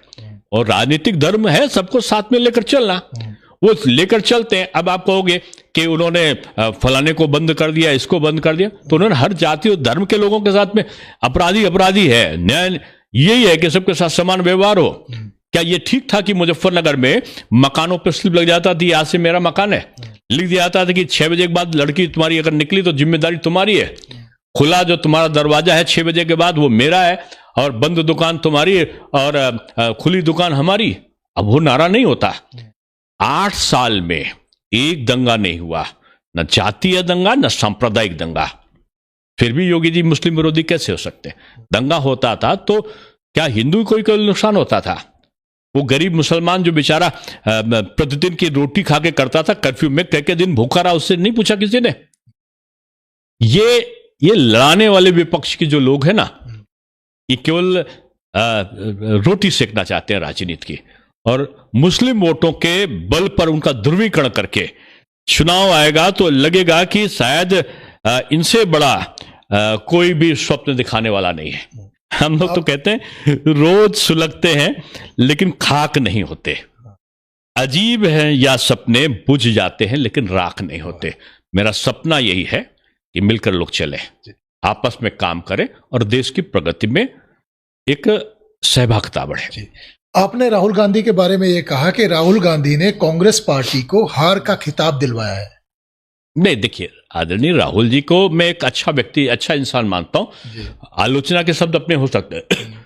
राजीव गांधी, जब मैं मेयर था तो राजीव गांधी जी की मूर्ति को बहुजन समाज पार्टी में हटाया जा रहा था, मैं जाके धरने पे बैठ गया था, और नगर निगम में भाजपा का मेयर होते हुए मैंने प्रस्ताव पारित किया था कि वो राजीव चौक था, है और रहेगा। राजनीति अलग है, संबंध अलग है, लेकिन जो नेता है उनकी मान्यता दूसरी है। राहुल जी एक अच्छे इंसान हो सकते हैं, एक अच्छे पॉलिटिशियन नहीं हो सकते। एक अच्छे घर परिवार चलाने वाला अच्छा तो मेरे मुझसे निकल गया, मैं तो चाहता हूं परिवार बढ़े, लेकिन राहुल जी के निर्णय जो है मैं समझता हूं उसमें अभी और परिपक्वता की आवश्यकता मुझे दिखाई पड़ती है। और राहुल जी को मैं ये कह सकता हूं कि सलाहकार अच्छे रखने चाहिए। सलाहकार सही नहीं है उनके। अब जो भी हो, राष्ट्र का जब भारत पाकिस्तान का युद्ध चल रहा हो तो ऐसे बयान नहीं देने चाहिए थे, जिसको पाकिस्तान ने आधार बना के संयुक्त राष्ट्र संघ में उसको सबूत के तौर पे पेश किया। इसलिए मैं कहता हूं कि जब राष्ट्र को आवश्यकता होती है तो राहुल जी का अभाव होता है, उनकी वाणी का। आपने एक इंटरव्यू में ये कहा कि विपक्ष की पीड़ा सनातन है, सरकार नहीं। हाँ, निश्चित। आप देखो कुंभ में अगर आप देखो तो एक साहब मुझसे प्रश्न कर रहे थे, विदेशी पत्रकार थे। उनका साहब आपके वहां पर आपने निमंत्रण कैसे दिया, हिंदू धर्म के लोगों ने इनको बुलाया कैसे भीड़ को? मैंने कहा नहीं बुलाया, आमंत्रण नहीं दिया, केवल एक 2 रुपए का पत्रा होता है, अब तो शायद 5 रुपए का हो गया। उस पत्रे में लिखा होता है इस शायद को इस तारीख को इससे ये स्नान पड़ेगा और इतने दिन का चलेगा। वो 5 रुपए का पत्रा में सारी चीज आ जाती है, उसके आधार पर आ जाता है। ये हमारी मान्यता है, सनातन की शक्ति है। उनका कैसे हो सकता है? हमने कहा आप ऐसे हो सकता है, सपा बसपा माकपा भाकपा कांग्रेस और यहां तक हमारी सम्मानित भाजपा भी, सब ने मिलकर लोकसभा के चुनाव में कुछ दिन पहले कोशिश किया कि मतदाता वोट डाल जाए। 63 करोड़ के आसपास मतदान हुआ। जब सारे दल मिल गए, एक ने एक को निमंत्रण नहीं दिया। सनातन की यही शक्ति है कि किसी ने किसी को नहीं बुलाया। जाटो जी हाथ पकड़े थे वाल्मीकि जी का, वाल्मीकि जी हाथ पकड़े थे अग्रवाल साहब का, अग्रवाल साहब पकड़े थे खत्री जी का, खत्री जी पकड़े थे छत्री जी का, और छत्री जी जो थे वो पासी जी को लेकर चल रहे थे, और पासी जी हाथ पकड़े थे पंडित जी का, और पंडित जी केवट जी के साथ, निषाद जी के साथ डुबकी लगा रहे थे। ये सनातन की शक्ति थी जो किसी का कल्याण की तो भावना कर रही थी, किसी के अहित का वो नहीं करे, प्राणियों में सद्भावना हो, मानव का कल्याण हो, मानो हिंदू भी, मानो मुसलमान भी, मानो हिंदुस्तान का भी, मानो पाकिस्तान का भी, चाइना जो दुश्मन है उसका भी, सबका कल्याण हो, सर्वे भवन्तु सुखिनः, ये कौन कह सकता है? केवल और केवल सनातन कह सकता है। इसलिए सनातन की शक्ति से डरा हुआ विपक्ष आज उसको छिन्न भिन्न करने के लिए जाति विश्वविमन कर रहा है।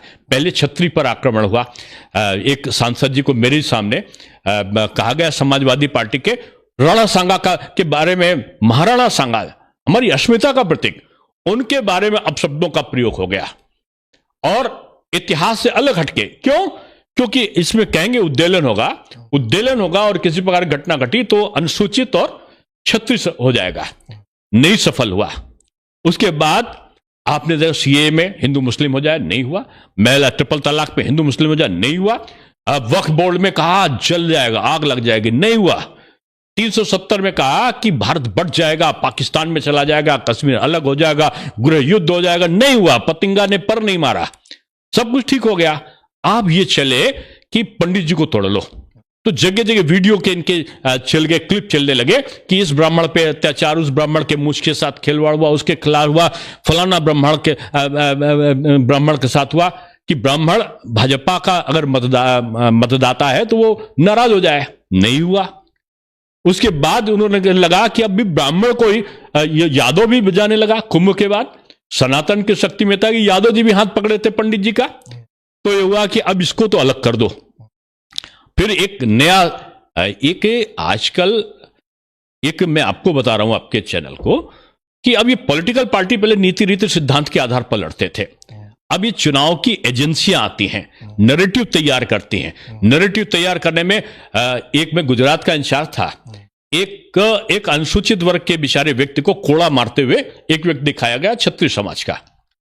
बाद में जब उसका किया गया तो पता चला कि एक चुनाव एजेंसी दोनों को, क्षत्रिय समाज का व्यक्ति भी उनका था जो कोड़ा लगा रहा था और अनुसूचित का था प्लांट किया गया, प्लांटेड था। ये आदरणीय केजरीवाल जी के समय बहुत सारी घटनाएं इस प्रकार की चली। ये आरोप प्रत्यारोप तो दोनों तरफ से लगता ये हुआ, आप नैरेटिव सेट कर रहे थे। ये जो कथावाचक का प्रकरण है, ये नैरेटिव तय अगर नहीं होता, अब राणा सांगा जी वाला अचानक आप क्यों बोल गए? अचानक औरंगजेब के बारे में समाजवादी पार्टी के महाराष्ट्र के अबू आजमी साहब को अचानक औरंगजेब की याद कैसे आ गई कि औरंगजेब करके वहां पे जो मुस्लिम वोट भाग रहा उसे लेकर सीट को जीत जाओ? तो ये नैरेटिव तैयार करने वाले जो एजेंसी है खतरनाक है, और उसने ये अब यादव और पंडित को अलग कर दो।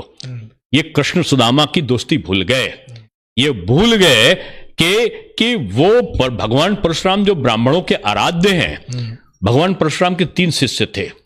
एक थे भीष्म पितामह क्षत्रिय थे, एक थे वीरवर कर्ण जिनको सूद की श्रेणी में उस समय रखा गया, वो थे कि नहीं थे, चर्चा का विषय हो सकता है।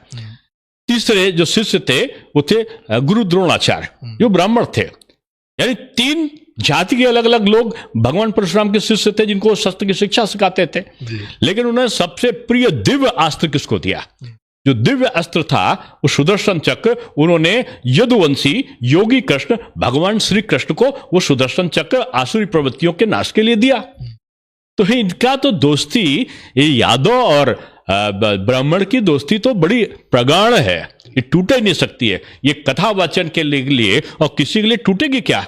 अब कथावाचक के एक नया प्रयोग लिया है। अब उनको पता नहीं कि मुरारी बापू जी कौन है, वो कथावाचक की जात पूछ रहे हैं। जो कथावाचन का शुरुआत ही किया, मुरारी बापू ब्राह्मण नहीं थे, ये आसाराम बापू ब्राह्मण नहीं थे, ये जो साध्वी उमा श्री भारती के श्री चरणों को मैंने खुद छुआ है, तो वो ब्राह्मण नहीं है। रितमरा जी वो ब्राह्मण नहीं है। आप कथावाचन को, रामदेव जी को बाबा कह के लोग प्रणाम करते हैं, जय गुरुदेव के आज समर्थक लाखों में हैं, वो भी ब्राह्मण नहीं, वो तो यादव थे। आप क्यों कह रहे हो कि यादव के खिलाफ ब्राह्मण हो गया? आप इसलिए कह रहे हो कि आप उनको अलग करना चाहते हो। नहीं होगा, ये जातियां अलग नहीं होंगी। अनुसूचित, पिछड़ा, सवर्ण, ये एक शाखाएं हैं पेड़ की, और इस पेड़ की शाखा मजबूती के साथ आज खड़ी है, केवल फल देगी विकास का, और उस फल को आप पहले नहीं गिरा सकते। आपने ये भी कहा कि मोदी जी का फोबिया रात को केजरीवाल जी को, दिन में अखिलेश जी को, और 24 घंटे राहुल गांधी और खड़गे जी को सोने। हाँ, निश्चित है। आदरणीय खड़गे जी बहुत परिपक्व नेता है। एक बार वो बैठे थे सदन में, उनके सामने की सीट सत्ता पक्ष में मेरी है। लग रहा था कि सो रहे हैं, लेकिन हो सकता सो नहीं रहे होंगे, दिन में ही कुछ ख्वाब ऐसा आ रहा होगा, सरकार में आ गए, सत्ता में एकदम तो गरजे। तो मैंने कहा कि आप सबको रोते रोते अचानक मोदी जी, हर चीज में मोदी जी आ जाते हैं, कोई भी घटना घटती मोदी जी हैं। मैं पहुंचा, पहले दिन शपथ ग्रहण हुआ, मेरा शपथ ग्रहण हुआ पुरानी जो संसद थी उसमें, और अगले दिन मुझे सदन की कार्रवाई में भाग लेने नई संसद में जाना था। छाती एकदम दंगा की स्थिति हो गई, मुर्दाबाद मुर्दाबाद, ये वो, धरने पे बैठ गए। मैं नगर निगम में तो हल्ला देखा था, मैं महापौर था, मैं नेता सदन था विधान परिषद में, वहां भी मैंने एक सीमा देखी थी, लेकिन अनुशासन की पराकाष्ठा खत्म, समाप्त हो गई अनुशासनहीनता की, और लोग जमीन क्या बेल पे आकर चिल्ला रहे थे। हुआ क्या भाई मेरे? तो किसी ने कान में मुझसे कहा कि जो लगाया है वहां संसद पे बाहर, वो धारता हुआ सिर लगा दिया। तो मैंने कहा इसमें क्या हो गया? तो किसी कांग्रेस के मित्र ने मुझसे कहा कि मोदी जी क्या करने वाले, क्या करेंगे इस देश का, पता नहीं क्या नष्ट कर डालेंगे। मैंने कहा हुआ क्या मेरे भाई? तो उन्होंने कहा कि वो अच्छा खासा शेर लगा था। हमने कहा वो शेर जो पहले लगा तो गर्दन लटकाए हुए चिड़ियाघर का शेर लग रहा था, एकदम लटका झटका नीचे झुकाए हुआ शेर, जो पहले मूर्ति लगी थी। अब उन्होंने अगर धारता हुआ शेर लग दिया तो क्या है? और सब नहीं होना चाहिए शेर। हम कहा देखो, वो समय कांग्रेस का था जब लटका झटका शेर भी एक भेड़ की तरीके से बनकर सर लटका कर बैठता था। ये मोदी का युवा भारत है।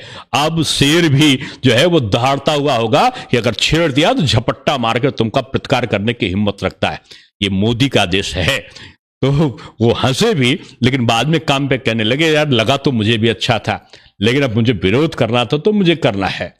तो ये विरोध के कारण कहीं उनको सिंबल दिखाई पड़ जाता है, उसका क्यों हो गया, कहीं वो बहाना लेते हैं। उनके पास मुद्दा, चाहे उत्तर प्रदेश देख लो आप एक चीज में आदरणीय अखिलेश जी, आदरणीय खड़गे जी, आदरणीय राहुल जी, आदरणीय ममता जी ने ये कहा ये डेवलपमेंट नहीं हुआ। आज वो चुनौती दे कि आज यहां पर जो है ये एक्सप्रेसवे नहीं बनने। आज वो कहें कि आज स्कूलों के अच्छी तरीके से सुधार होकर पठन पाठन और नकलविहीन परीक्षा नहीं हो रही। आज वो कहें कि नई शिक्षा नीति लागू नहीं हुई है, ये रेलवे नहीं बने हैं, ये 2 हवाई अड्डे थे आज 20 हवाई अड्डे, 21 हवाई अड्डे पे काम चल रहा है। आज वो कहें कि आज पहले आधी मेट्रो थी, आज 7 मेट्रो चल रहा है, काम चल रही है। नहीं कहेंगे। जहां पर लालटेन वाला युग में छोड़कर हमको गए थे कांग्रेस के लोग, आज हर घर बिजली है, हर घर नल है। ये अब वो नहीं है कि काले मेघा पानी दो गुड़दाने दो। वो अर्धनंग होके जो बेचारे प्रदर्शन करते थे, महिलाएं पानी छोड़ती थी, कहती इंद्र देवता जो है हमें इंद्र देवता जो है वो कृपा करेंगे तो हमारे गांव में पानी बरसेगा तो हमारी फसल आएगी। नहीं, अब तो फसल नहीं आएगी तो मोदी जी का प्रधानमंत्री जो फसल बीमा है वो मुआवजा देगा। अब मोदी जी का वो वहां के नौजवानों को ऋण देगा, मुद्रा लोन देगा। अब मोदी जी का वो जनधन खाते के माध्यम से 100% उनको उनकी जो सरकार की सुविधा है वो उनको पहुंचेगा। अब आयुष्मान उनके घर का उनके इलाज करेगा, 6,000 रुपए उनकी बीज वगैरह के लिए रहेगा। अब आवास मिलेगा, वो हिंदू और मुसलमान में नहीं, गरीब के लिए मिलेगा। आज वो चूल्हा घर घर का मिलेगा, सबको मिलेगा। तो ये बदला हुआ भारत वो व्यक्ति के लिए नहीं सोचता, वो जाति के लिए, धर्म के लिए नहीं सोचता, वो देश की जनता के लिए सोचता है। और वो दीनदयाल उपाध्याय के एकात्म मानववाद पे कि कुएं के अंदर कोई अगर व्यक्ति गिरा है तो ऊपर का व्यक्ति नीचे झुके और नीचे का व्यक्ति थोड़ा ऊपर उठे, दोनों के हाथ आए और दोनों बराबर पे खड़े हों। जो एकात्म मानववाद का सिद्धांत था वो मोदी जी का सिद्धांत है। और आज इसी कारण से 27 करोड़ लोग गरीबी की रेखा से ऊपर उठकर आए हैं।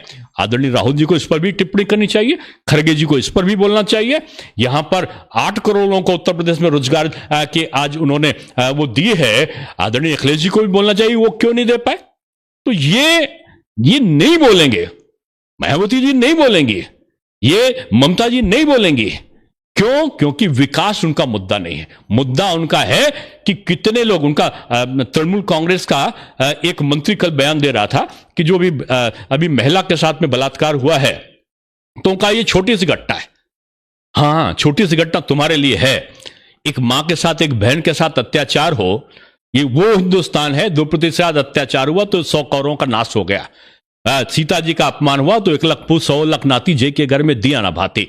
आप कहते हो एक छोटी सी घटना, ये इनके वहां वो घटनाएं रोज घट रही हैं, इसलिए उनके लिए छोटी सी घटना है। और मैं आपको कहूंगा कि नारी सशक्तिकरण सरकार की प्राथमिकता है, और अब बदला हुआ भारत में आप नारियों की भूमिका को आप बड़े अच्छे बेहतर देखेंगे। आपने ये भी कहा कि विपक्ष बिना दूल्हे की बारात है। निश्चित रूप में इसका मेरा तात्पर्य आदरणीय राहुल जी से नहीं था। मैं तो उनको दूल्हा बनने के लिए हमेशा ईश्वर से अनुकंपा करता हूं। राजनीति का व्यंग अलग होता है, लेकिन दूल्हा का मतलब मेरा यह कि नेतृत्व विहीन विपक्ष पहली बार दिखा है। दहाड़ता हुआ तो मैं नहीं कहूंगा, गिड़गिड़ाता हुआ दिखा है।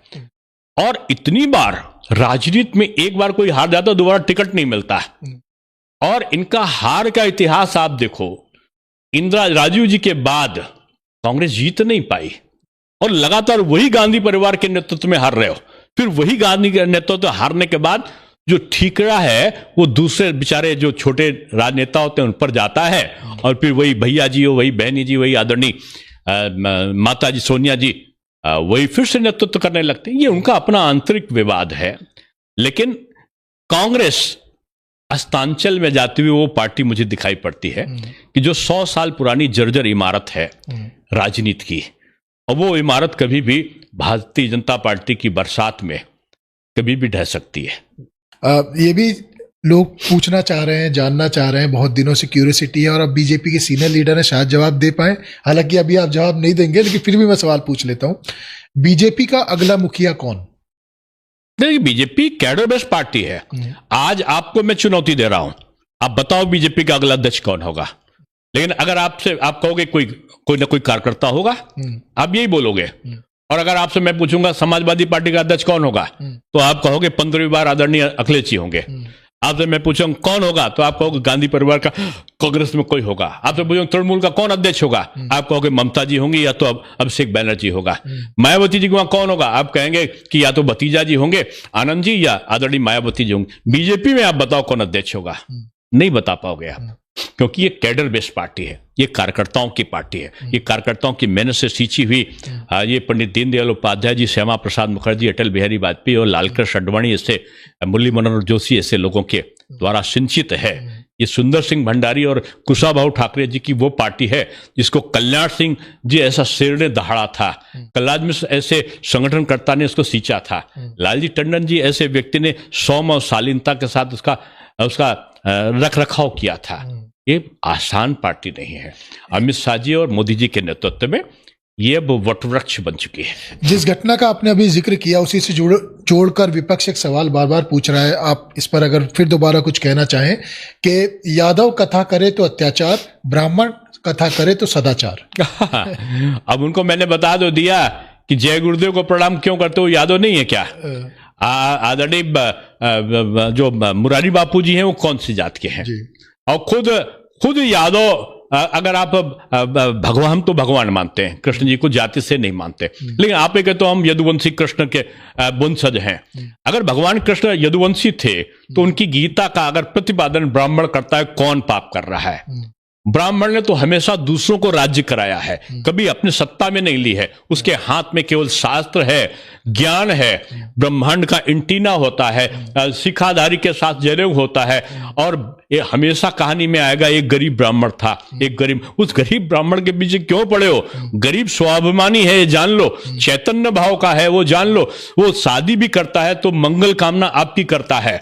आपके वहां पूज्य जो भी पूर्वज रहे होंगे, ब्राह्मण ने उनका पिंडदान कराया, ब्राह्मण ने उनके जन्म में खुशियां मनाई, उनका विवाह कराया। विवाह भी कराता है तो कहेंगे एक नेक नाई जी का है, एक नेक जो है वो केवट जी का, निषाद जी का है, कहेंगे एक तो माली जी का है, एक तो जो है वो वैश्य का है कि वो वहां पर उनके वहां समान आएगा, क्षत्रिय रक्षा का, सारे समाज को जोड़ता है वो ब्राह्मण है। इसलिए आक्रांता भी आए तो भी ब्राह्मण उनका निशाना रहा। जनेऊ जलाए, शिखा जी, सब कुछ नष्ट किया, संस्कृत बच गई। क्यों बच गई? क्योंकि उन्होंने सब कुछ लूटा, लेकिन उनका जो ज्ञान है वो नहीं लूट पाए। उन्होंने शास्त्रों को कंठस्थ करके पुनर्लेखन कर दिया। प्रतिपादन किसका करता है ब्राह्मण? वो व्यास जी, आप कहते हो कि वो धीमत थे या मछुआरे थे, जो भी थे, हमारे पूज्य हैं, भगवान की तरह है। उनकी कथा का अगर वाचन ब्राह्मण करता तो क्या ब्राह्मण की कथा है? वो वाल्मीकि जी करता, जिनको आज की परिदृश्य में आप अनुसूचित कहोगे, हम तो उनको भगवान वाल्मीकि मानते हैं। उनकी रामायण का प्रतिपादन करता है तो ये पाप है क्या? ब्राह्मण जाति नहीं, एक संस्कारवान जीवन जीने का प्रवाह का नाम है। इसलिए उससे धड़ा मत करो, सब जातियों का सम्मान करो। ये कोई भी जातियां हैं, रविदास जी हमारे पूर्वज हैं, वाल्मीकि जी हमारे भगवान हैं, सुदर्शन जी हमारे भगवान हैं, अग्रसेन भगवान हमारे हैं, राणा प्रताप हमारा शौर्य है। ये कहने में शर्म क्यों आती है? ये इसलिए कि सनातन को जब तक खंड खंड नहीं करेंगे, ये कुंभ ने उनको एक कर दिया है, और जब तक उसको खंड खंड नहीं करेंगे तब तक शायद वो राष्ट्रीय भावना को पीछे नहीं कर सकते। और राष्ट्रीय भावना होगी तो भाजपा आएगी। तो ये भाजपा के शासन से हटाने के लिए सनातन से दुश्मनी ठान बैठे हैं। आपने जाति का जिक्र किया तो एक और आरोप लग रहा है लगातार, इसका जवाब भी लगे हाथ दे दीजिए।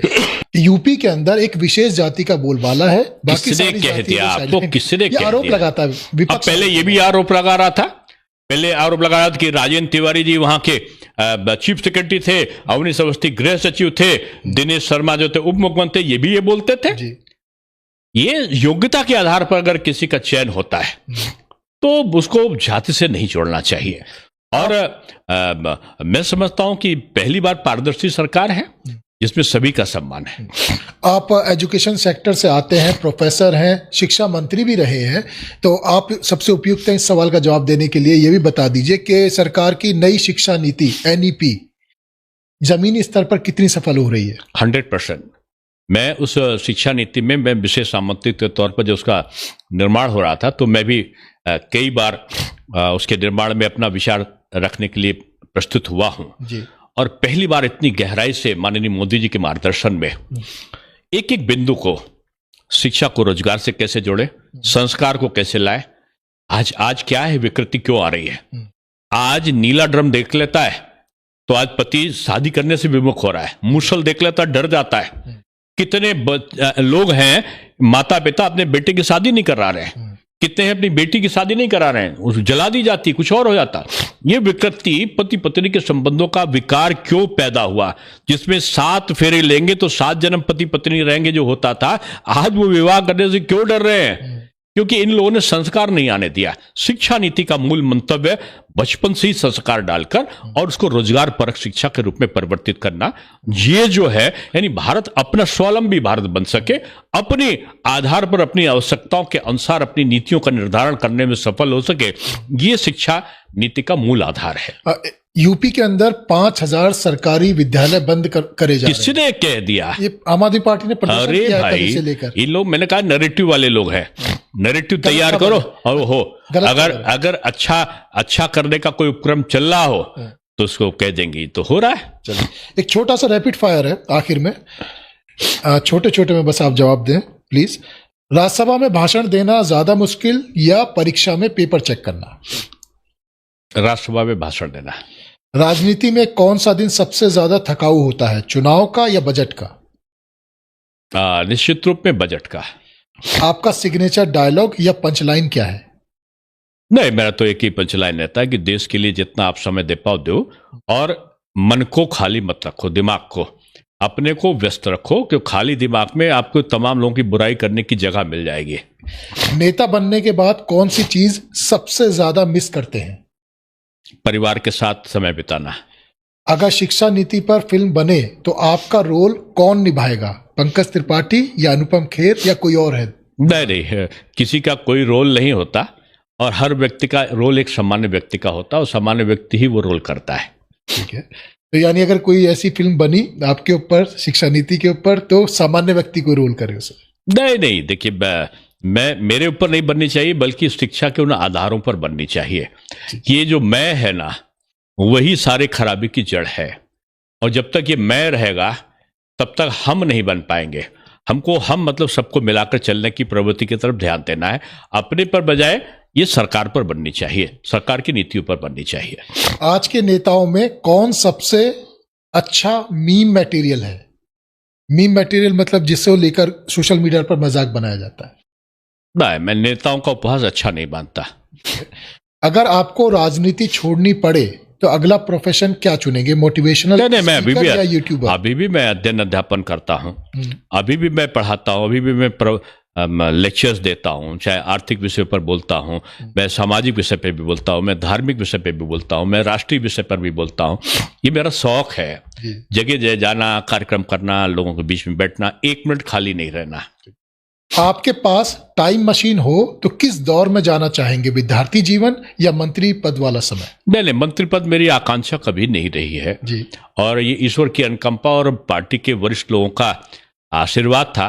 मैं मंत्री या उप मुख्यमंत्री बनूंगा ये मैंने ना तो सोचा था, ना कहा था, ना पैरोकारी करी थी, और उन सब की कृपा दृष्टि मेरे ऊपर हुई और मैं बना। मैं कह सकता हूं कि शैक्षिक जो विषय है वो सुखद होते हैं, आत्मसंतुष्टि के मापक होते हैं। तो टाइम मशीन अगर आपको मिली तो आप विद्यार्थी जीवन में जाना ज्यादा पसंद करेंगे? शैक्षिक जीवन में। शैक्षिक जीवन, ठीक है। राहुल गांधी को एक सलाह अगर देनी हो तो क्या देंगे? देखिए, उनके पास सलाहकार बहुत से हैं, लेकिन वो अच्छे नहीं है ना। माँ की बात मानो। अगर विपक्षी नेता के साथ चाय पर चर्चा करनी हो तो किसे चुनेंगे, अखिलेश, मायावती या प्रियंका?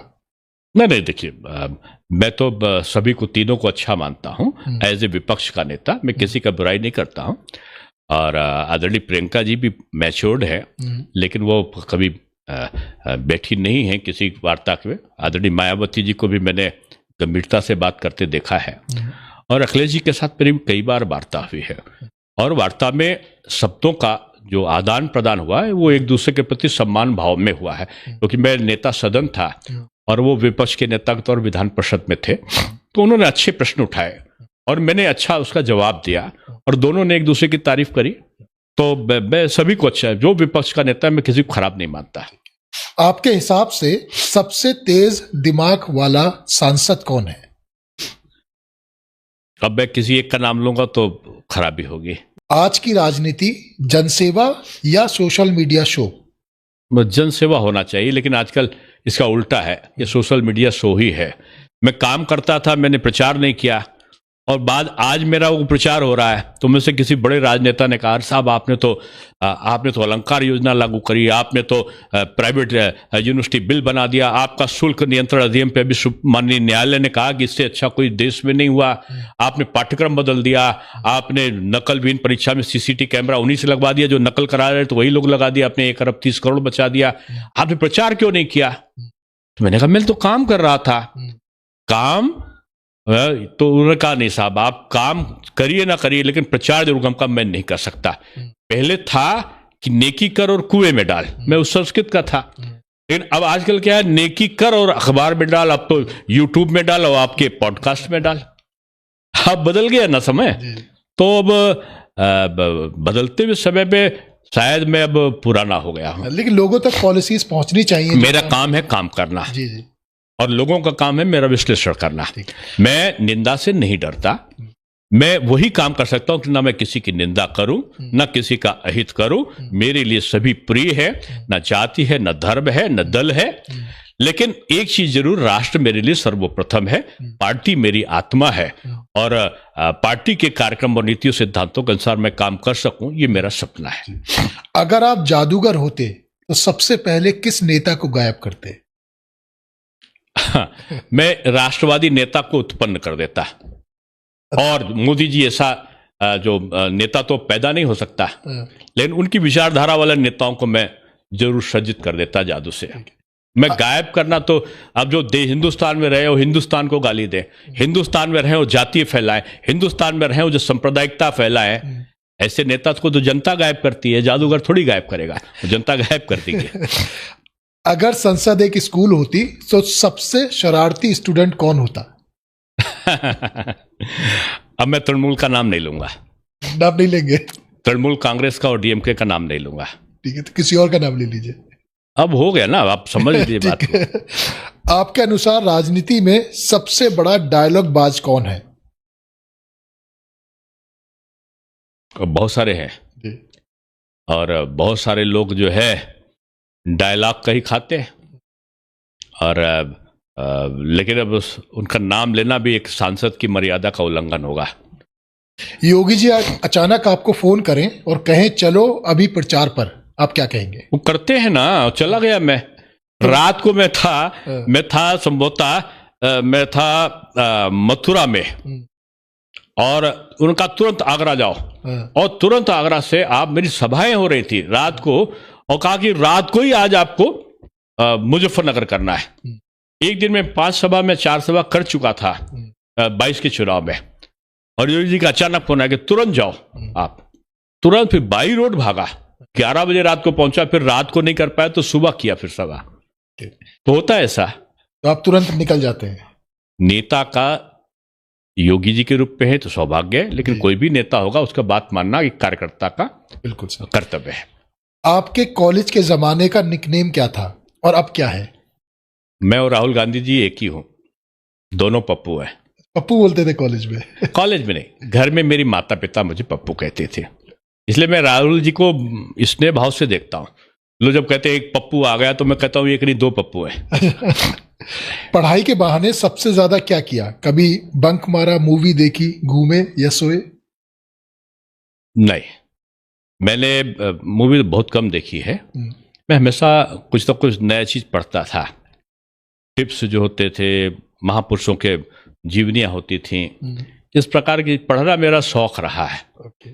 और जब होता था, जब अम्मा और माताजी पिताजी थे तो अम्मा के पास बैठना, सिर दबाना, उनसे गप करना, और बड़ा होने के बाद भी अम्मा से बोलता अम्मा कहानी सुनाओ। अच्छा। तो अम्मा कहानी सुनाती थी। अगर आप आज फिर कॉलेज स्टूडेंट बने तो सबसे पहले क्या करना चाहेंगे? सबसे पहले मैं अपने पुराने शिक्षकों को तलाशूंगा, जिनके आदर्श से और जिनके कृपा दृष्टि से मैं कुछ योग्यता को हासिल कर सका। घर में बड़ा पद किसका है, सांसद जी का या श्रीमती जी का? नहीं, देखिए, पूरक है दोनों एक दूसरे के। वो मुझे कभी सांसद मान ही नहीं पाई, कभी उप मुख्यमंत्री मान ही नहीं पाई, और हम लोग का एक समय निश्चित होता था कि राजनीति की बात वो मुझसे कोई नहीं करेगी। घर में राजनीति नहीं, घर में कभी राजनीति। और जिस घर में मैं अपने माता पिता के रहता हूँ, वहाँ कोई भी को मैं घर पे नहीं बुलाता हूँ, मैं दूसरी जगह मिलता हूँ। और घर में जब बैठता हूँ तो मेरी पत्नी कोई वो इकोनॉमिक्स की टीचर है विश्वविद्यालय में, तो वो कोई ना कोई टिप्स लिए रहे कि आज ये परिवर्तन हुआ देश की आर्थिक राजनीति में, आज ये हुआ, या कोई उनको अध्यात्म का बड़ा शौक है, वो कोई ना कोई प्रसंग मुझे खाते खाते सुना देंगे। यही तक का सीमित है जीवन में। कभी ऐसा हुआ कि भाषण देने जा रहे हो और श्रीमती जी ने कहा हो पहले सब्जी ले आओ? ऐसा तो नहीं आता। वो बेचारी भाषण देने जाओ तो एक ना एक चिट पकड़ा देती कि इसमें आप ये बताओगे तो ज्यादा अच्छा होगा, नोट्स बना के दे देती। हाँ, बजाय सब्जी की चिट के उनके नोट्स की चिट तो मुझे मिली है। ठीक है। कभी श्रीमती जी ने कहा अब पॉलिटिक्स छोड़ दो? हाँ, ये तो, और ये कहा नहीं भाई, तो आंदोलन कर दिया। अच्छा। मेरी शादी हुई तो उन्होंने पहले शर्त रखी थी, वो बड़ा लंबा किस्सा हो जाएगा हम लोग का। पर्ची लुटा के मेरा विवाह हुआ था, जहां पर्ची लुट गई वहीं पे विवाह हो गया। माता पिताजी की तबीयत खराब थी, 9 तारीख को पर्ची लुटी। तो विवाह की बड़ी इंटरेस्टिंग कहानी है, 16 बताई दीजिए। 16 को लंबा हो जाएगा आपका। मैं विवाह नहीं करना चाहता था जी, और संगठन में बहुत सुखी था। जमीन पर ही मैं पूरी जिंदगी लेटा 2010 तक, यानी 16 फरवरी को मेरा विवाह हुआ, उससे पहले तक मैं जमीन पर ही लेटा। और सुबह 4 बजे उठना, नियम संयम, पूजा पाठ, योग, ध्यान, सब कुछ करना, एक नियम अनुशासित जीवन रहा। लेकिन अचानक पिताजी की तबीयत खराब हुई और माताजी ने एक कार्यक्रम में बोल दिया कि मैं 1 तारीख को कहा कि 16 तारीख को विवाह करेंगे। कहाँ करेंगे पता नहीं। 267 बायोडाटा उनके पास रखे थे। 1 तारीख को आपसे बोला कि 16 तारीख हमसे नहीं, सार्वजनिक उन्होंने माइक पर बोल दिया। माइक पर ही बोल दिया। और दूसरे दिन दैनिक जागरण ने निकाल दिया मोस्ट वांटेड दूल्हा। और वो सहारा का एक था, उसने एक डॉक्यूमेंट्री निकाल दी आधे घंटे की, और जागरण ने निकाल दिया कि मेयर बनेंगे दूल्हा। अब एनबीटी के हमारे एक मित्र थे, उन्होंने भी तमाम लंबा सालेख मेरे बारे में, विवाह के लाभ और हानि सब लिख डाला। अब मेरे पास, मेरी माताजी के पास तमाम बायोडाटा आना शुरू हो गए। अब उन्होंने 267 बायोडाटा छांटा, लेकिन हमारे पिताजी 267 हमारे पिताजी प्रकांड विद्वान रहे हैं, ज्योतिष के भी, और वो हमेशा कहते थे कि 30 साल के बाद जन्म पत्र नहीं मिलाई जाती लड़का लड़की की। मेरी 30 से ज्यादा उम्र थी, तो ये हुआ कि जो कुल देवता हो, भगवान देवता हो, घर में अगर मंदिर है तो भगवान के सामने पर्ची लुटा दी जाती है जितने होते हैं, और उनमें जो माता पिता उठा ले वही होता है। घर वालों ने 267 में से 6 लोग छांटे। 267 पर्ची में से 6 पर्चियां उसमें से निकाल ली। ठीक है। और 6 लोगों को छांट कर, जहां हमारे एक वरिष्ठ चाहते थे, तो ये हुआ, उनका भी नाम था। अब पता चला कि माताजी ने एक पर्ची उठाई, तो पिताजी ने भी वही पर्ची उठा ली, तो दोनों ने एक ही पर्ची उठाई। अब ये हुआ कि जहां होना की बात चल रही थी वहां नहीं आया, तो फिर भाई बहन भाभी सब मिला के 15 लोग आए। 15 लोगों ने पर्ची उठाई। 15 में से 13 लोगों ने वही पर्ची उठाई जहां मेरा विवाह हुआ। 9 तारीख की घटना को मुझे आज भी याद होता, 9 फरवरी को। उनका फोन नंबर भी नहीं था, 4-5 साल पहले रिश्ते की बात चली थी।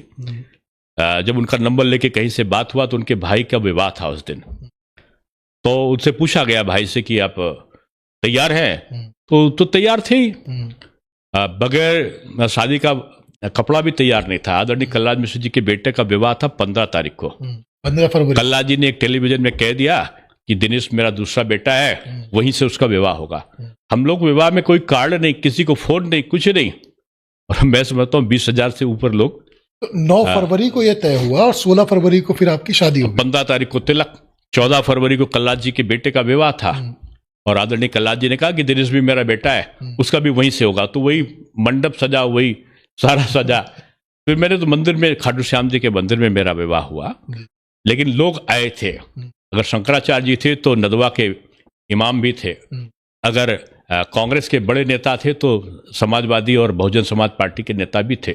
समाजवादी पार्टी के आदरणीय मुलायम सिंह जी शुरू से लेकर और 6 बजे से मैं समझता हूँ 11 बजे तक रहे। आदरणीय कल्याण सिंह जी तो 12 बजे तक का कलराज मिश्र जी रहे, टंडन जी, सबका आशीर्वाद था। लेकिन इंटरेस्टिंग है, 9 तारीख को पर्ची निकली और 16 तारीख को 15 तारीख को तिलक हो गया। जो हमारा वो बोलता है ना धर्म जी, कि लड़का लड़की का जो विवाह होता है ऊपर लिख कर आता है। मैंने सोचा ही नहीं था कि विवाह होगा, विवाह भी हुआ और सुखी भी हूं। तो जब सांसद जी रोमांटिक होते हैं तो कोई खास डायलॉग है जो बोलते हैं? सांसद जी बेचारे रोमांटिक हो ही नहीं पाए। अच्छा।